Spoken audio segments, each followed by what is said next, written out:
Today I'm going to be comparing two pistols that are pretty similar but pretty different. Now, on the left you have the Girsan MC-28, which is basically like a reverse-engineered M&P, Smith & Wesson M&P, and on the right you have the SAR9, which is basically like a reverse-engineered and upgraded Glock.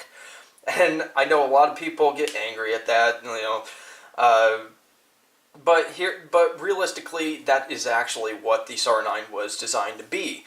So anyways, they come from different backgrounds and different companies, but the companies pretty much have always had the same purpose. They are basically companies that produce weapons for military and law enforcement and private sales. So on the left you have the Girsan MC-28. Girsan is a private company that is known for the Yavuz 16, which is a standard issue service pistol for the Turkish military, and that was started in the mid-90s. It's a bred in 92F clone, and it's been very popular. A couple of other countries have actually used the pistol as well.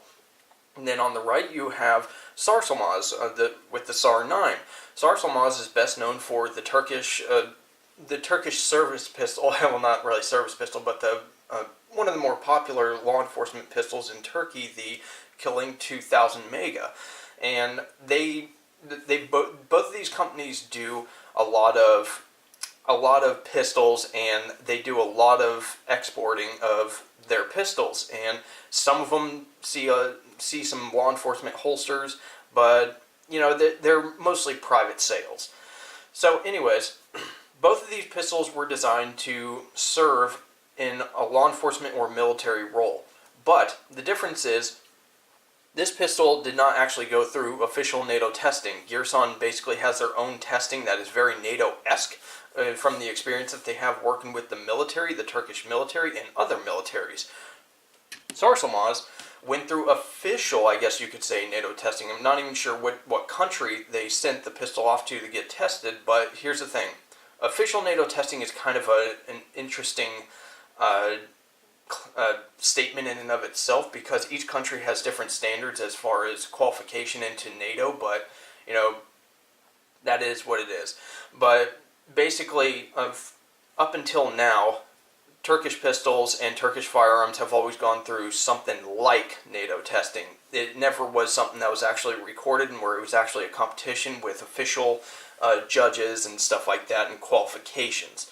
So anyways, that's where the big difference is between the two of these pistols. The SAR9 apparently did really good in the testing and is going to be the new pistol for the Turkish military and maybe some law enforcement as well. But on the left, the MC-28 did not really see that good of results. I believe it was probably price, and it has seen a couple of contracts in other countries, but not very big. It's mostly private sales pistol.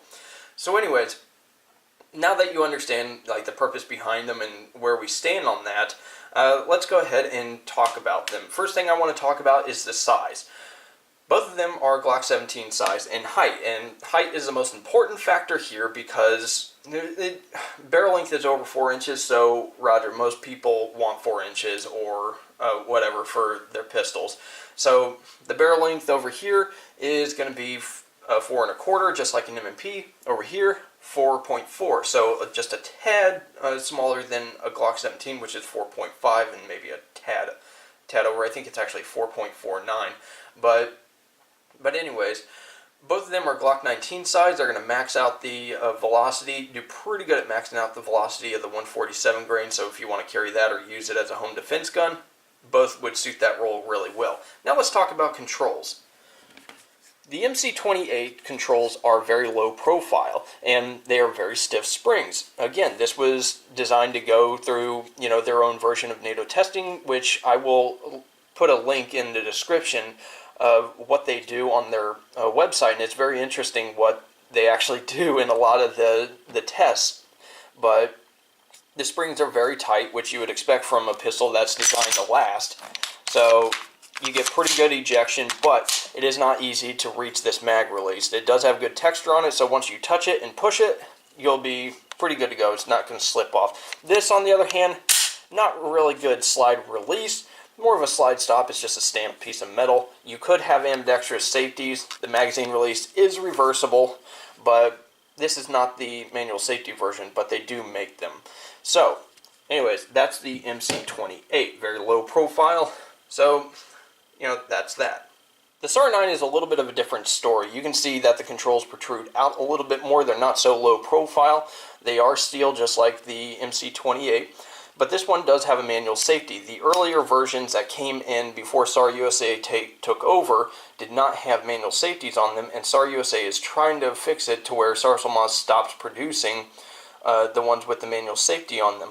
They just created them to kind of make a difference between the commercial versions and the ones that they're going to be providing to the military and law enforcement. So, for their export reasons, they wanted to have a little bit of a different pistol. But anyways, you can see the controls stick out a little bit. You have the ambidextrous safety. The magazine release is reversible.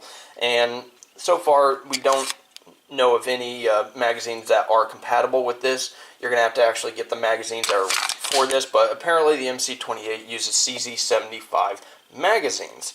So you could probably use those for the MC-28. But again, this is a slide release, and it actually works as a slide release. It is a very beefy component on the inside, and on the outside it's a pretty good size, but not too big to where it's going to get in the way. If the safety weren't here, you could probably reach this pretty easily and utilize it, but with the safety in the way, it's pretty, it kind of gets in the way a good bit. So the magazine release, very easy to reach, but this thing has a lot of spring tension that I had to work on, but it does eject the magazines. So as you can see, it's kind of upside down, but it still kicks them, even with the slide locked back. So, and you can see it has more force if the slide's closed. So if you're going to test the magazine release, then test it with the slide locked back, just like it would be if you had no rounds in it. So anyways, that's that. For the SAR9, better controls, I think. Real quick, I want to touch on capacity. The MC-28 could hold, 17 rounds, or probably a little bit more if it didn't have this little pinch right here that prevents the bullets from going down further, because that's all it prevents, because the follower can still go down. But you can see there's a considerable amount of room left. So, yeah, the follower is not even really that big. So, yeah, you could fit more rounds in there, probably a couple more rounds, 17 rounds. But you're stuck with 15 rounders if you get the Zenith MC-28s.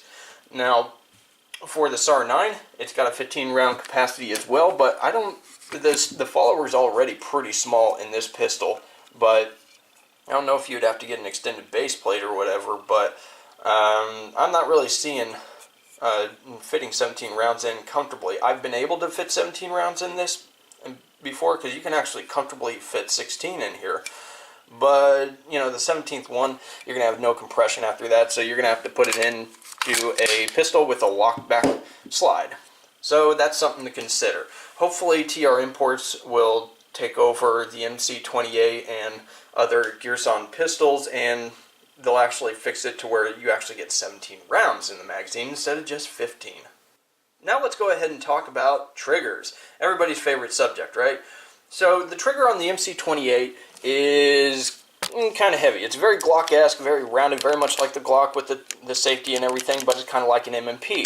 So, anyways, you go here, there's not much of anything going on, but you get to here, this is the wall, and then it breaks.